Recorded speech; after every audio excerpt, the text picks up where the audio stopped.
Welcome to Season 2 of the Erotic Realm podcast, where we explore the world of eroticism, one erotic realm at a time. I'm Em, a sexologist and kinkster. The mission of the Erotic Realm is to humanize desire in all of its forms, including darker desires. Each episode, we dive deep into the psychology of desire with a sexpert, everyday kinkster, or a kink expert. This is an independent podcast. To support it, please consider becoming a paid subscriber at psychologyofdesire.com, where you'll also find deep dives into desire and surveys that you can participate in. You can also sign up there to get the podcast delivered directly to your inbox when it's released. If you'd like to support the podcast, please consider checking out the brands that support the Erotic Realm. There's Firm Tech, whose tech ring offers fascinating insights into sexual health by tracking erection quality and nocturnal function. Splash Blanket, who create luxurious waterproof blankets designed for comfort, intimacy, and real-life messes. ProDX Health, who offer discreet, at-home STI testing. While Karoo and Lovents make premium pleasure technology, from couple toys to long-distance interactive devices. Then there's Lioness, who are doing something truly unique in sex tech, using biofeedback and orgasm data to help people better understand their arousal. I'm also partnering with Flow and Desire, science-backed libido support supplements designed to support sexual vitality and well-being. These are brands that I find genuinely interesting, science-backed, and I've used them myself, so they come with my recommendation.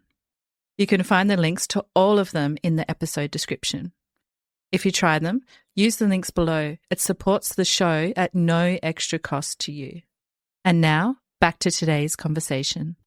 The following conversation explores what happens when healing from trauma changes the way we understand our desires. In this episode, I'm joined by Big Bear Hug to explore the psychology of trauma, boundaries, identity, and belonging.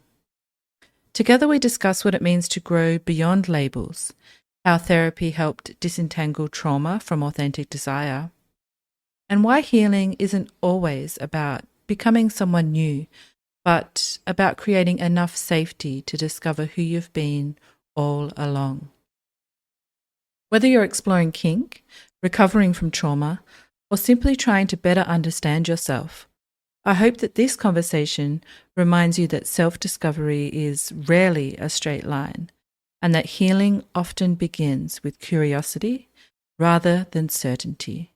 Enjoy. Hi everyone, and welcome to the Erotic Realm. Today, I'm really looking forward to exploring the erotic realm of Big Bear Hug. Welcome, Bear. Hello. Happy to have you here. Thanks for coming. So, Thanks. To start us off, what does your life look like for you these days? What do you get up to just day to day when you're not exploring your sexuality and your kinky self? It's a bit chaotic at the moment. I'm midway through a bit of a career change, so I've spent the last year studying an introductory course on psychoanalytic psychotherapy, volunteering in support roles, and trying to get employment relative into that kind of industry. It's been a bit up and down. There's been redundancies and panics and all sorts, but I finished my course. I've passed on all the things I need to do for that. I've recently gained a job that's relevant to what I'm studying and moving into towards a master's, so it's leveling out, and it's getting there. Awesome. We love to hear it. Sounds like a lot of goodness coming. Mm-hmm. Okay, so let's dive into the sexy stuff. How would you describe your sexuality and your kinky self? So my sexuality is very much buried in the feminine. So for a while, I thought I might be bi because I do have a lot of desire towards men of a certain type, like quite feminine men, and I very much enjoy playing with dick. So, I'm not straight. But the more I explored that, the more I kind of discovered that I didn't really resonate with people that were quite masculine, regardless of their gender. So I fell into this kind of grey area of, I think online it's described as finsexual, where you're primarily attracted to feminine entities regardless of gender or genitals. Okay. Is that FIN sexual? Yes. Uh-huh. Yes. I don't think we've had that one on the Um, podcast before. Yep. oh, Mm. yeah. It was difficult to identify because there's lots of invalidation around it. It's very much people, when I describe it to people or trying to express it before I kind of really come to a full term sort of rounded label for it, would just be like, well, you're just straight. You're just straight. You like women. I'm like, well, no, because there's been a lot of dick in me, so I'm not straight, Mm-hmm. clearly. Mm-hmm. Um, but yeah, I think it's an evolving thing, our sexuality and our sexual energy, and kind of this is where my energy is right now. Mm. So I don't know whether that's going to be a permanent thing, whether it's something that's getting a little further down the line, maybe leans a little bit more towards something else. But for now, that's where I'm at, to be fair, with regards to sexuality. Mm-hmm. With kink, for a long time, I used to use the term kink inheritant because if I was with a partner, I would almost inherit their kink, but in the opposite spectrum, so providing the kink that they had. Um, Whereas now, I kind of like to identify as having a desire fulfillment fetish, Mm.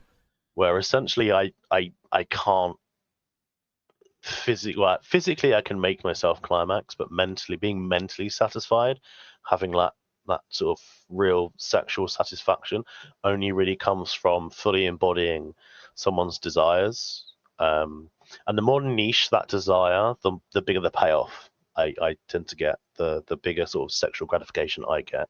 Mm. Um, and it's very odd in that there'll be kinks and fetishes that I've embodied for people I've been close with, people I've had very deep connections with, and then those connections have not panned out or broken up or whatever. And over time, that the desire for that disappears because I'm not connected to the person that had that. Mm. So I don't like to kind of put myself in some sort of particular label where it's like you're a dom or a sub or a switch, because it very much depends on who I am with, who I am like very much connected to. Like, for Mm. example, my current partner is heavily into degradation, and so a lot of my desire is buried in exploring degradation because I want to embody that for her, and I want to give her the fullest extent of that and bury deeper and find the things that they might not be aware of and bring that up. So Well, yeah, it's been difficult to figure that out because mm. there's not been very many labels that I've come across that kind of falls into. So it's been Mm. a journey. Mm-hmm. Desire, fulfillment, entity. The only thing when you're talking about it that comes to my mind is a service top or service of some sort. But I imagine that Mm. doesn't sit right with you because you've created this whole new statement instead. Mm-hmm.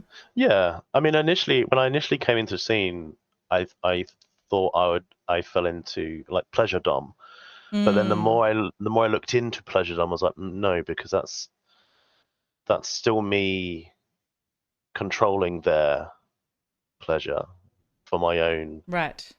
satisfaction, like, forcing orgasms or whatever it might be, rather than embodying what their desire actually is in however Mm. that manifests. Mm-hmm. Um, and then service top and service bottom felt also a bit um, too rigid, Right. in the fact that it's not always top, it's not always bottom. Yeah, I don't know. Mm. It never resonates. I feel like labels are really important. They really help you get across aspects of yourself to other people that you may be wanting to express yourself to, Right. but they can also be quite limiting and containing. So I like to try and Mm. avoid putting myself into a label or trying to fit into a label and just define myself best I can. Mm-hmm. So you like to fulfill people's desires. Do you like to receive that as well? Or is it always coming from the other person first?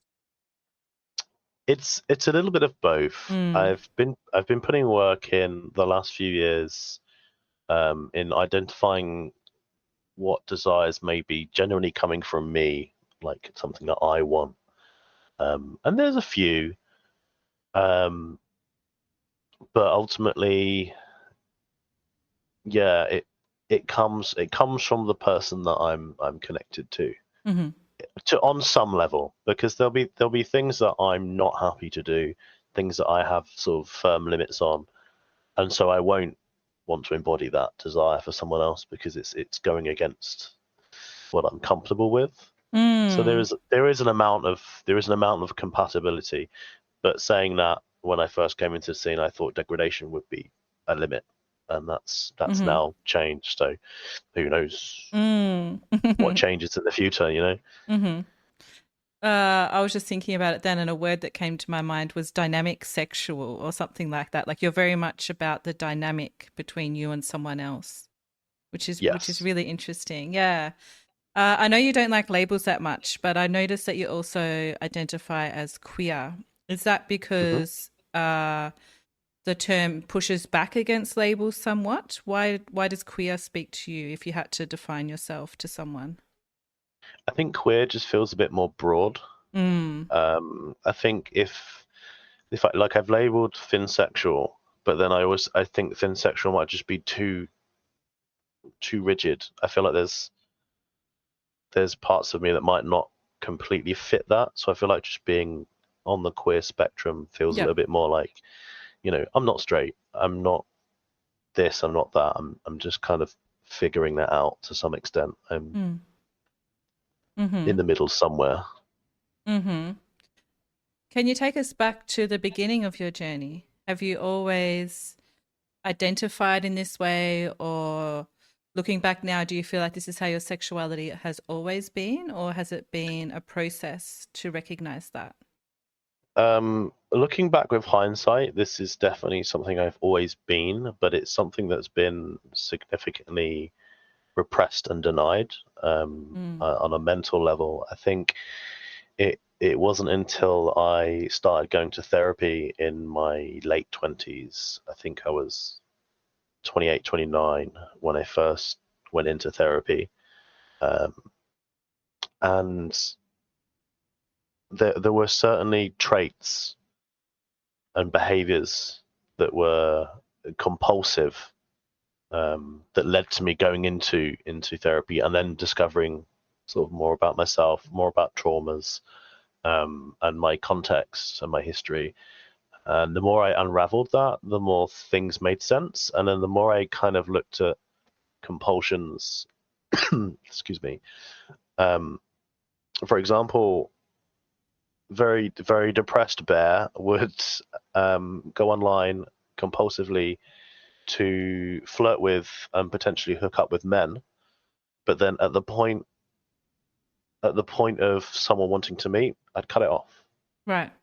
Just completely cut it off. Um, and there was a part of that I used to think was um, trying to reclaim some sort of power, but there was always a tiny part of it that wanted me to meet men Mm-hmm. on in some sort of sexual manner. Or I'd watch gay porn and then I wouldn't allow myself to finish, and then I'd be buried in shame and Mm. all sorts of gross feelings and emotions flying around. But in kind of uncovering myself through long-term therapy, it's culminated in me being more comfortable in what I am, what's happened to me, the journey I've been through, how I've kind of identified my sexuality, sexual preferences, kinks, desires, what's good and bad for me, how to kind of reclaim um, power of that and set boundaries with myself to make sure I'm operating in a healthy way, for my own benefit. And I think that culminated in about 4 years ago, where I first started to try and step into the scene. And so it's only realistically been the last 4 years that I've been actively exploring what that is, what it means to me, and how it should look. So I feel like it's always been a part of me, but I've denied it myself for so long by being in, like, heterosexual monogamous relationships in a very stereotypical kind of social construct way, very patriarchal, very how it should be.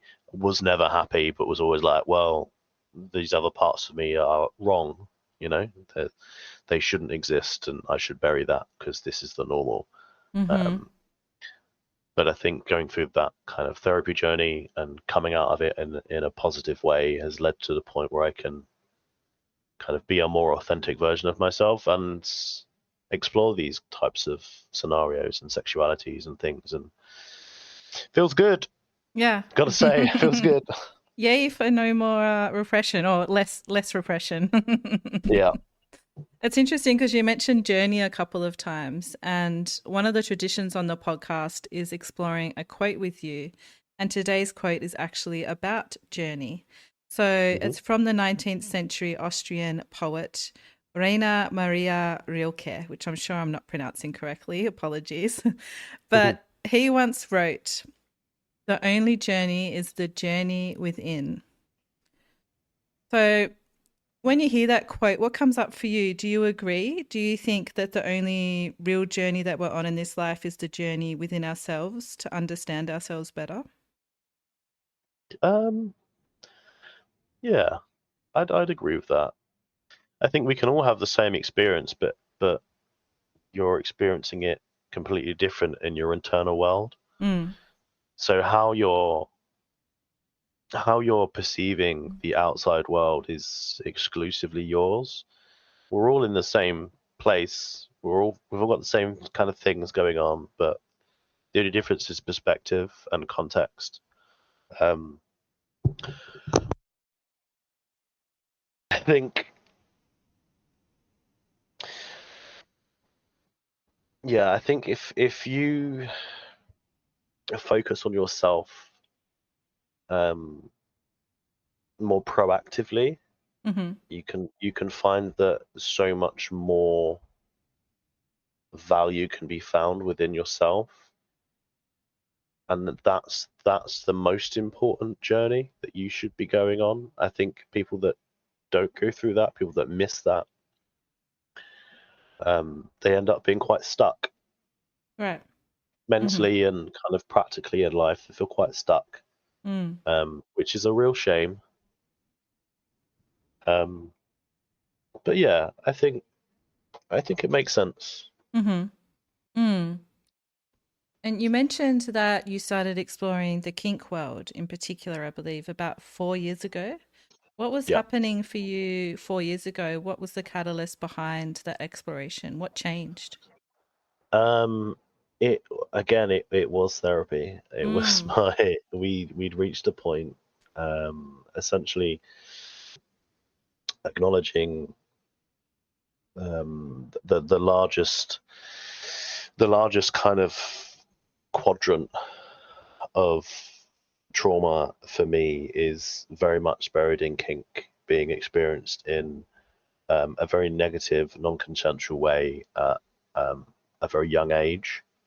And so I've grown up with this concept of kink and kinksters being just all bad, just inherently evil. They're all terrible, terrible, abusive, horrible people. And a lot of what I was trying to reframe was that the people that have these desires are the same as me. They have the desire. There's a healthy way of doing it. There's an unhealthy way of doing it. There's an abusive way of doing it. It's a consensual way of doing it. And the idea was that I needed to find connections and friends and network with people that are in the kink scene to kind of rehumanize that aspect, because there were parts of me that were kind of in that spectrum. And so the issue I had mentally was that when I thought of myself in that way, I thought of myself as an abuser. Right. So it was a chaotic kind of mental landscape to traverse. So the idea was that we felt that I was ready to approach that in very small steps. So the first year was just going on dating apps and trying to meet people and find people that were kinky, essentially, which led me to a date with a very lovely dominatrix woman that lives in Hastings, who is lovely, and I owe her a lot because she introduced me to FetLife. And when I was introduced to FetLife, that's when it became a much easier practice. It was, going to munches and meeting people and just kind of being on the fringe and just kind of like trying to be comfortable in the atmosphere, which eventually led on to going to my first play event after about a year of going to munches with no one to play with, just to be in the atmosphere. Excuse me, I've just got to cough. No worries. I'm back. So yeah, after about a year of munches and socializing and networking, it was kind of decided that maybe I should go to a play event and understand that there's people there that I know, but that I'd met at munches, so I wasn't feeling alone or like not secure.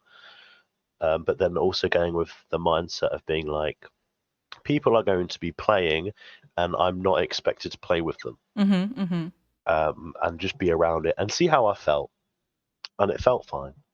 It felt very comforting. I felt very welcomed. I didn't feel any pressure. There was a lot of anxiety. There was a lot of kind of triggers to overcome and deal with in my own way. But the more I went, the more I socialized, the more I met people, the smaller those emotions became, the easier they became to just self-soothe or manage in the moment. And then over the course of the last 3 years, it's just been that growing in very small increments, and then being lucky enough to meet people and forge amazing friendships and relationships and partnerships, to explore my desires, their desires, different types of loves and relationships, and yeah, it's grown. It's grown in a very nice, slow, healthy way, and I feel like that's been the perfect pace for me, which is great. Oh, thank you for sharing so vulnerably. And yeah, it really sounds like you've been through a process of disentangling kink and trauma, which is a process that unfortunately a lot of kinksters have to go through. And it sounds like you did it in a really slow, measured, supported way, which is really wonderful to hear. And it's a great advice for someone that's listening that might be wondering, how to go about it themselves. I'm curious to hear from you. What has been your biggest learning throughout this whole experience so far? My biggest learning. Well, I think before really coming into the scene, I'd never really truly thought about the depths of things like neurodivergence, consent, affection, the non-binary language, and I think those core things have been the biggest learning curve, like in general. There are practical things that I've put a lot of effort into learning, like rope and impact play and different types of headspaces and subspace and sub drop and dom drop and all of these very well documented kind of buzzwords that you see out quite often. But I think the biggest thing for me has been learning about nuances within consent and neurodivergence and like general affection. I'm a very huggable person. It's very on brand, and I've spent most of my life just with people that are not neurodivergent, are very forthcoming and huggy and affectionate and very binary. And now I'm in this world where there is a lot of people that fall outside of the binary, or are trans, or are neurodivergent or autistic, and things like physical touch, hugs, anything in that kind of spectrum is vastly more complex now. So I think initially that was quite a learning curve to get around, but luckily the scene is so well organized when it comes to holding people accountable for behaviors and for educating people on these core parts of kink and the kink community, that I've learned a tremendous amount in that short amount of time.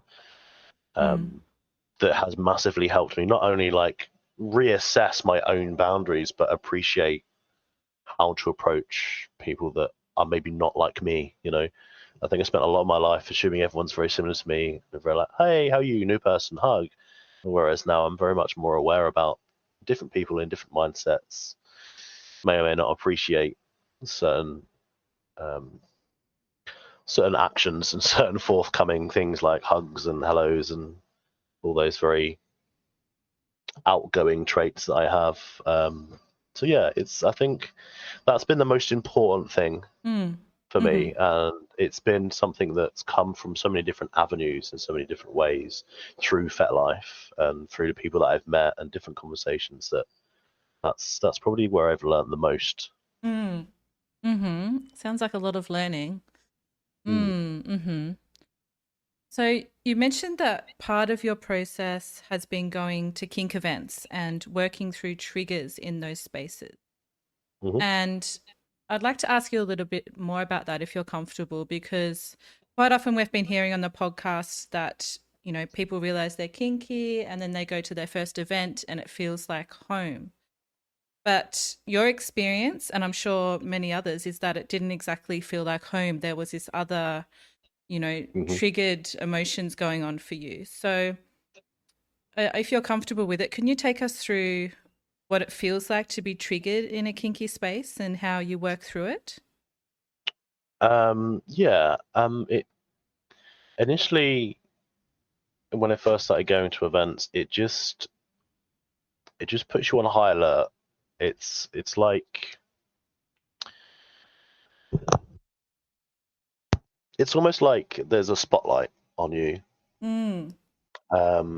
Everyone and everything in the room is very much a threat that is looking at you.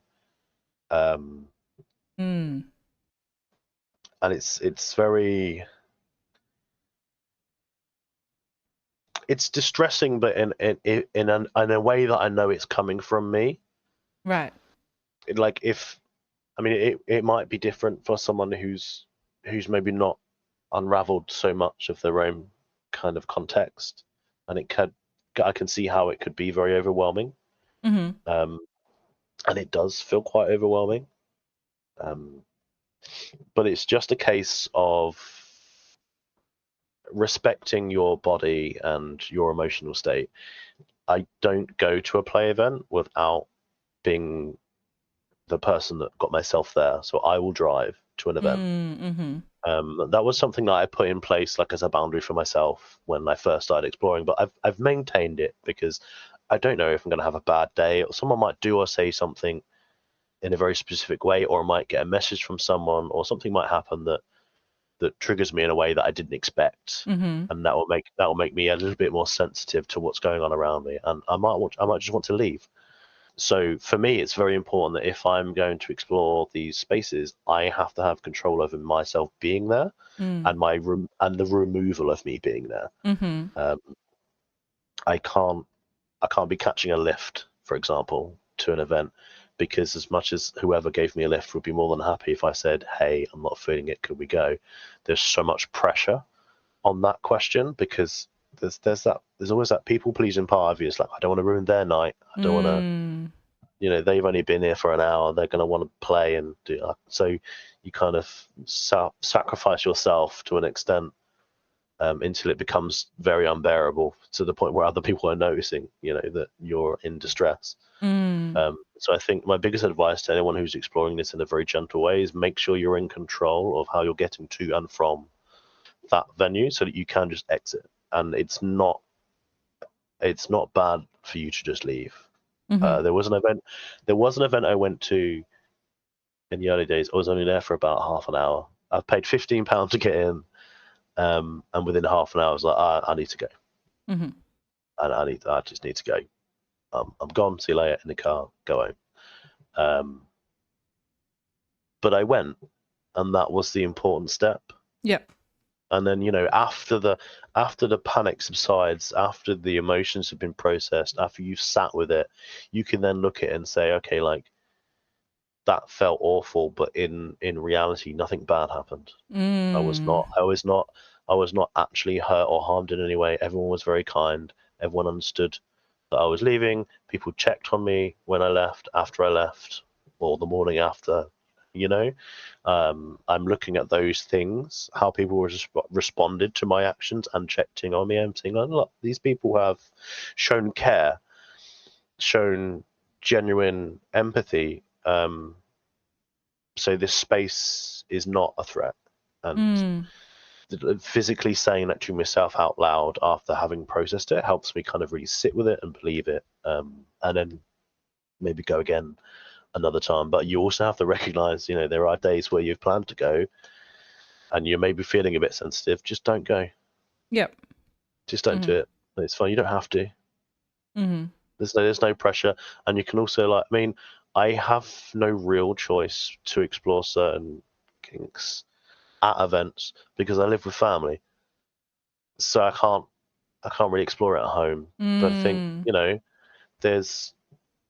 there is a nice thing where, if you've got your own space, explore it at home with someone you've met and trust. But I think if it comes to, for me specifically, where I was trying to essentially desensitize myself to an environment that I assumed was a threat when it wasn't, just go out, do it gently, and do it slowly. Don't overwhelm yourself. Don't push yourself. Don't self-apply any pressure. And most importantly, predetermine what your night is going to be. So if I'm not going to play, but when I'm there, I decide I might actually like to play, I won't, because I have to hold firm on the boundary I set before I went. Because often what can happen is that in the moment you can be getting the energy from other people that makes you feel like you want to do something. Then after you've done it, you regret it. And you kind of turn on yourself a bit. So I think it's better to go with a set of boundaries on what you're going to be doing, how long you're going to be there maybe, and sticking to those. And if it feels like you could have done more, then next time allow yourself to do more, but do it in very slow increments and kind of get there in your own time, because there's no predetermined path to you being in a mental headspace to enjoy these desires that can sometimes be buried in very distressing circumstances and contexts. So how do you feel nowadays when you go to events? Is this still something that you're working through? Is it an ongoing process? Only if it's a new space. I allow myself more grace if it's a new space. So if I'm going to a local event that I've been to before, I feel fine, because I think I've met enough people in that space that I'm bound to know, 10 to 15 people at least on an acquaintance level. And I'm probably going with someone, so they're kind of like my anchor. Although I do really like to go on my own, because there's enough people there for me to just socialize and sit on the fringe if I want to.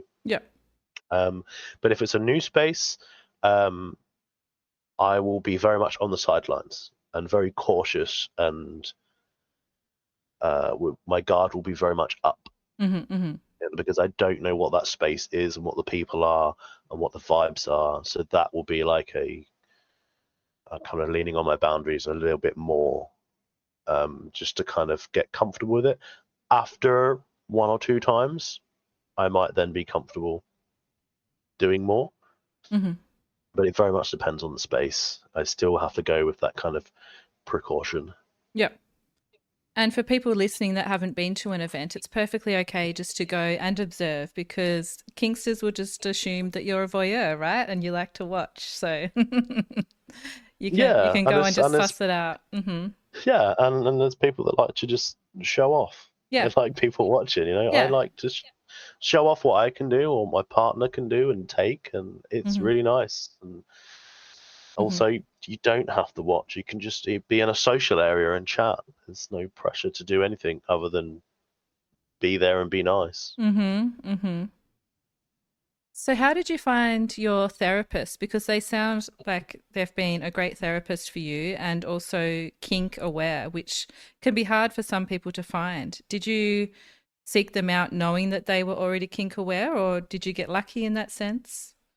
No, so they weren't kink aware at all, but they Ah, learnt it. They learnt through the process of wow. my therapy, I guess. So essentially, I first went to therapy to acknowledge a primary trauma when I was young. Mm-hmm. Um, and the first therapist I had, I hated. He was a knob. I didn't like him at all. He A was knob. he made me feel very rushed. He was very Oh, much like the first session I had with this man that I'd never met in my life said that he wanted a minute by minute playback of the trauma that oh I my goodness. referenced going to, and I was like, I've the first person I told about this was my wife, and I've not given her that. I've barely given myself a minute by minute. Like, Yeah, who the fuck are you? yeah. So yeah, that that was horrible. I had 3 sessions with him, and after the third session, I basically gave up on therapy. I was like, that therapy's not for me. This is Mm. ridiculous. It's awful. Um, but my then wife pushed me to find someone else, um, and I ended up finding my second therapist. Very, very luckily, she had very reasonable private rates, and we had sessions every other week. And I think it took 8 months for us to start acknowledging my initial trauma, because she just had the Mm. patience. She had the patience to just let me be Yep. in our sessions, and we slowly gained trust and respect, and then just grew it from there to the point where it organically kind of went to a comfortable situation where I'm happy to talk about, you know, a minute by minute. At which point that was because up until that point it was like a video over the video kind of remote therapy. Mm. Mm-hmm. And when we got to that point, we had three sessions back to back, like in person at hers, for that kind of depth of impact. But when it got to talking about kink, it essentially come from a question she asked me when I had my first consensual sexual experience, and I told her that I saw a woman in her 40s when I was 13, and Wow. she told me to say that back to myself, Mm. and that's when I kind of like the penny dropped. There's a very kind of patriarchal male thing of boys are keen for this, that, and the other, Mm-hmm. and it wasn't until that moment I acknowledged that that was not a consensual relationship, and that was a kink dynamic that she'd kind of groomed me for. Ah, okay. Mm-hmm. So that was me kind of expressing what was going on with that, prompted my therapist to then learn more about kink, what it meant to be kinky, blah blah blah.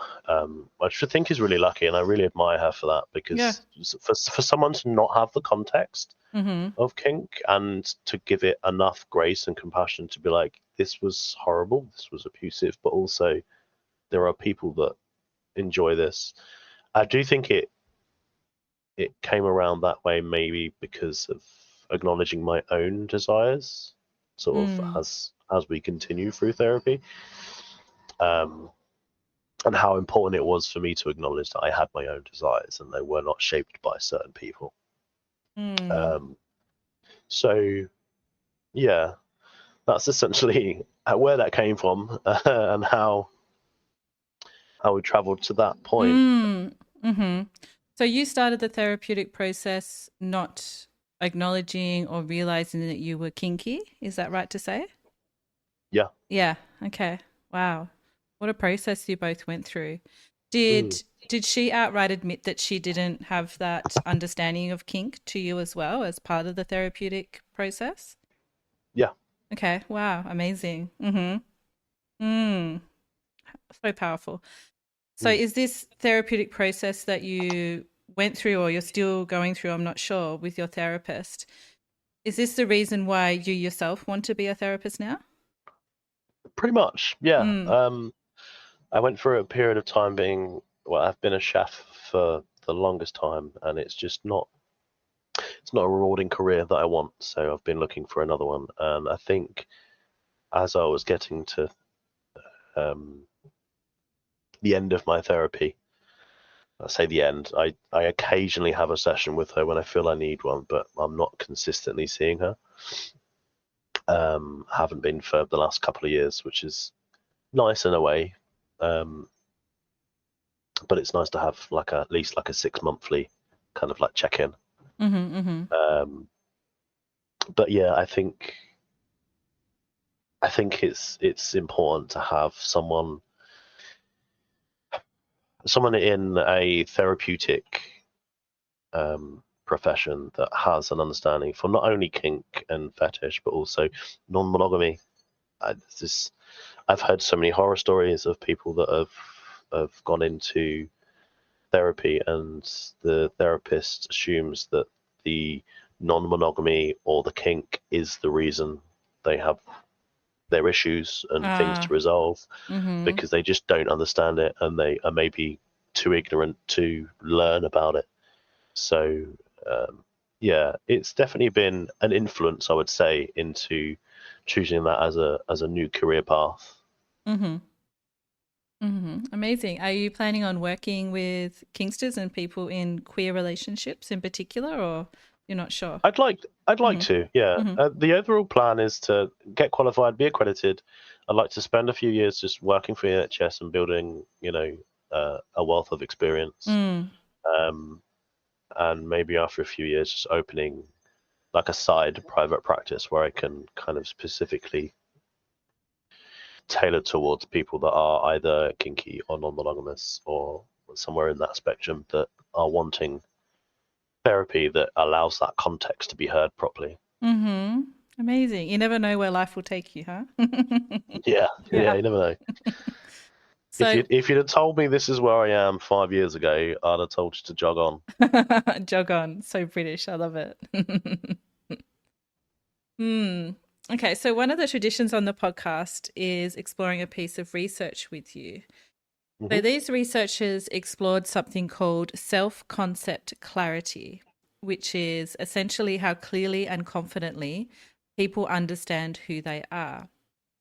And they found that people who are questioning aspects of their sexual or gender identity often also reported lower self-concept clarity, suggesting that identity exploration isn't simply about finding the right label. It's part of the much broader psychological process of understanding ourselves. They also noted that this relationship may work in both directions, that questioning identity can reduce self-concept clarity, while lower self-concept clarity may prompt deeper identity exploration. So I'd love to hear your thoughts on this. When you hear the phrase self-concept clarity, what comes to mind? And does it resonate with your own experience and journey into kink and sexuality? Self-concept clarity it's an interesting phrase. Yeah, I hadn't heard of it before. It feels like a more rounded version of intellectualization, wherein people very often intellectualize themselves, right, but don't acknowledge the emotional side of that, and so they might be able to understand what's going on but not move past it. Because they're not feeling the feelings. Yes, they're not allowing themselves to feel the feelings. They're just acknowledging that they're there and then shutting the door. This feels a little bit more like a more rounded version of that incorporates emotional awareness in some way. And I think that is something that would give you a lot of self clarity. Because there's a lot of self-reflection that I've done in a very intellectual kind of way that has never really benefited in any way until I've allowed myself to acknowledge how it feels and sit in that emotion and allowing it to exist. And then reflecting on that gives me more clarity on kind of me as a rounded whole being, rather than just kind of saying I know this about myself, but it won't change. Yeah, it sounds like a fascinating concept. Yeah. Do you think many people are searching for the right label when what they're actually searching for is a stronger understanding of themselves? Yes, 100%. I've got issues with labels. I think labels are incredibly useful. They're useful tools, but they're also incredibly restrictive. People are very much, it's very much in human nature to want to belong to something. And if you have a label that is also applied to lots of other people, then it's going to give you a sense of belonging within that group, which is great. It's a nice feeling to have. But the flip side to that is that you can maybe not quite completely fit within that label. And so you can very easily repress the parts of yourself that don't fit into that label because you have to be this exact thing. So I think it's very important to use labels, but also understand that it's an open box. You can sit in this box of, let's say, queerness, but can have a few limbs hanging out of the box that don't quite fit that dynamic. You can have multiple labels that conflict with each other, and that still be valid. I think it can be easy to chase a label. I certainly tried that when I first came onto FetLife. Very much what am I? Where do I fall? Am I a dom? Am I a sub? Am I a pleasure dom? Am I this? Am I that? Rather than actually looking at myself and trying to describe what I actually am to myself, and assigning meaning to that on my own, as well as using labels to kind of support that in a way that is like, if someone asked me, what are you or how do you identify, I can lean on some labels to loosely give someone an idea of who I am, but knowing that they don't define who I am. And if that person wants to know me on a deeper level, they're just going to have to spend more time getting to know me. Yeah. You're obviously a deep thinker, so thank you for sharing some of your deep thoughts and your journey. So as part of every conversation, I ask my guests to bring along something that has influenced their eroticism, like a book, a quote, or a movie. What have you brought with you today, and how has it shaped your erotic realm? Well, I didn't have one.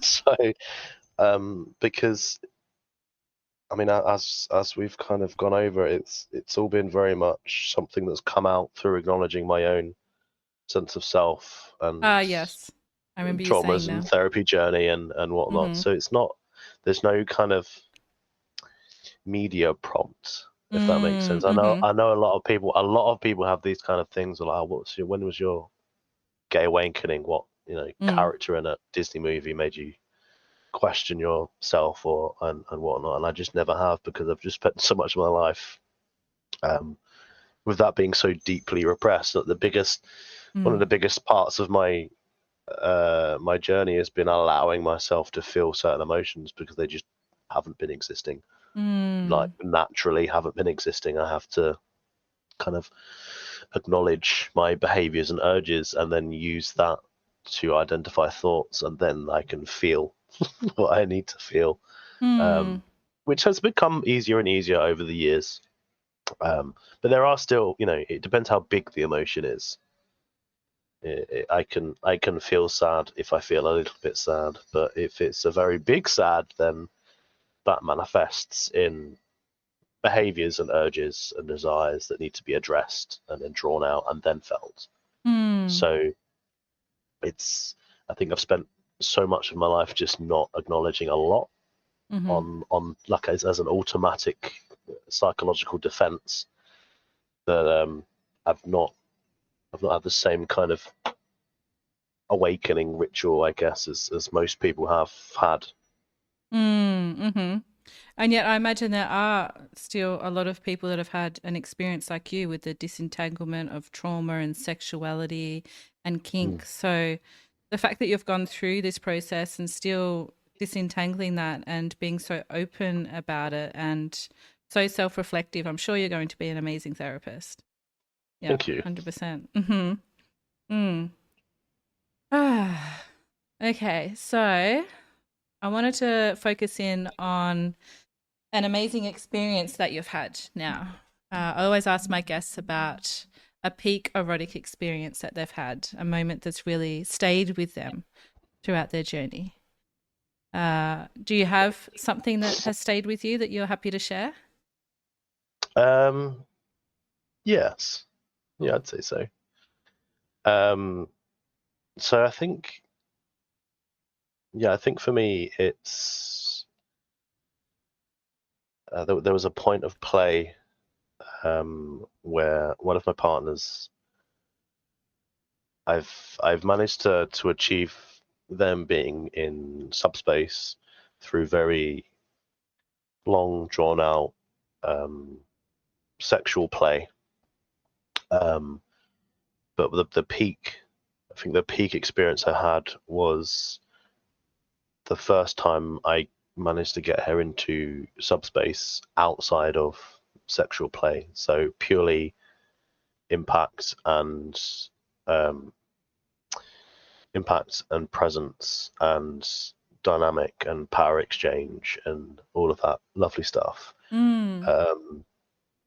Because it felt like a much more connecting experience that I'd kind of like, almost like that kind of like you finally made it kind of moment, where you've got so in deep into someone's desires that you've managed to draw them through it, have them physically and mentally climax in ways that they maybe haven't before without engaging in like sexual play and purely using impact and sensation and control and touch and presence to achieve that. That was, I think for me that's my current peak, my current peak experience. Oh, it sounds delicious. So what about the future for Bear? What's something that you're looking forward to experiencing in your future? Having my own space. Okay. Having my own space to explore things more thoroughly is definitely something I'm massively looking forward to. Being able to practice rope more often, more consistently, so I can learn it. I would really, really like to be able to have the money to go and do a course at Anatomy Studios in London, so I can really get to grips with things, because as much as I've been learning things like rope and impact, it's been very much embedded in how I can do it safely and safeguarding it for the people I'm with. And I know that anatomy covers a lot of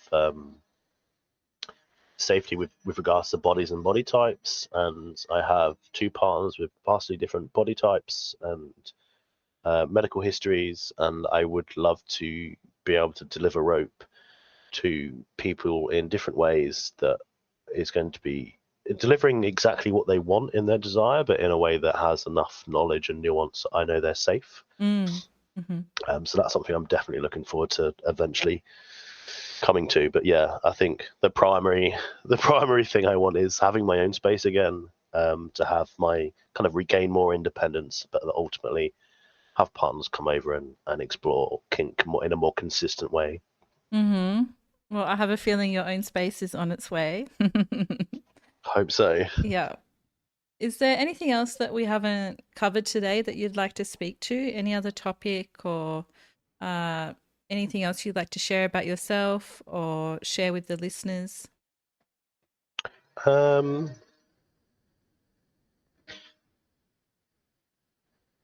Maybe boundaries. Mm-hmm. I Sure. think I think it's a term that I see thrown around quite a lot. Yep. Um, and I think there's a lot of nuance to it that is not quite understood. Um, I think it's incredibly important for everyone to know what their boundaries are. Um, I think it's important for you to set boundaries for yourself as well as for others. But ultimately, it's for everyone to understand that you are in control of asserting your boundaries. Mm-hmm. So, for example, if I just if you're trying to establish connections with people and there's all sorts of issues with people miscommunicating or being petty or giving you silent treatment and things like this, don't expect them to change. Yep. Just don't. Just and the action needs to be with you. So, for example, I won't allow a connection with someone who is incapable of clear and consistent communication. That action is on me. I won't allow it to form. What they do is for them. I can communicate that boundary and say, "Hey, I don't like this. This isn't for me." But ultimately, I can't make them follow that. But I can leave it. I have the power to leave it. So I think if there's anything that I would like to see spoken of more Mm. in our kind of circles is how people can identify what boundaries is good for them and how they can implement them for themselves, because it's the single greatest power that I've had in growing in the way that I have. Mm-hmm. Identifying my boundaries and sticking to them and asserting them is the primary mechanism for having a healthy headspace that can explore the things that I explore Mm. Mm-hmm. and forge good relationships with people. Yep. Yeah. Well, thank you for shining a light on how important boundaries are. And I agree, we need to speak about them more and especially how to identify them within ourselves because we can say the word, right? But a lot of us don't know how it feels to feel a boundary and to Yes, make that space. and Mm-hmm. it feels horrible. A boundary feels horrible. It never feels good, and it's never easy, especially Mm. when it's towards people you care about. Mm-hmm. They're incredibly difficult Yep. to assert, but the more you do it, the more you understand it, the easier it gets. Yep. Yeah, it can be tricky. Mm-hmm. And finally, if you had to describe your erotic self in one word and one word only, what would that word be today and why? Oh, A man that doesn't like Christ, labels, so. yeah. Oh Lord, fluctuating. Mm-hmm. I would say. Mm-hmm. I think, yeah. I think my erotic shelf, it fluctuates throughout the days. It depends who I'm with, what my Mm-hmm. energy's like, where I am in that space and time, how much mental capacity I have. Um, yeah, I'll go with that. Yep. Fluctuating. Beautiful. Well, Bear, thank you so much for joining me today. You Thank know, you. what I love about what we've chatted about is that it's challenged the idea that we have to find the right or perfect label before we can truly understand ourselves. And Hmm. instead, you've shown that identity does fluctuate and it isn't something that we discover all at once. It evolves, expands, and it's often something that we consciously create through our exploration. So, thank you for taking us into your erotic realm today. Thank you very much. Thank you again. I'm Em, and this has been the Erotic Realm Podcast. Thank you for listening to this episode of the Erotic Realm Podcast. This is an independent podcast, and if you want to see more episodes made just like this one, you can support it at psychologyofdesire.com by becoming a paid subscriber and entering the realm with many other supporters. The mission of the Erotic Realm is to humanize kink and desire in all of its forms. And we can't do that without you. So until the next time, stay perverted.